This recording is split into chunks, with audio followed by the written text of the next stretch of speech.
Welcome aboard Hammer, a 2018 Gunboat 57. I'm Barry Haig with Collection Yachts. Today we're going to have a tour of the boat and get out for a sail.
I'm here with Chris McGinley of McGinley Management, who's been taking care of Hammer for the last 4 years. And Chris, I just wanted to ask you to speak to this boat as opposed to some of the other 57s and 55s out there.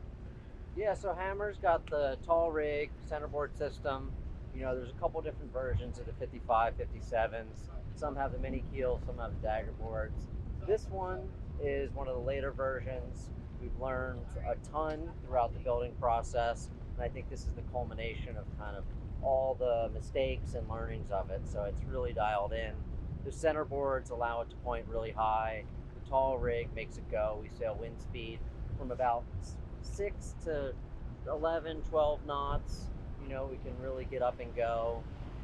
We've been really working hard to get the boat dialed in. I think it's in perfect shape. Just needs someone to get on it and go cruising. There you go. Thank you, Chris.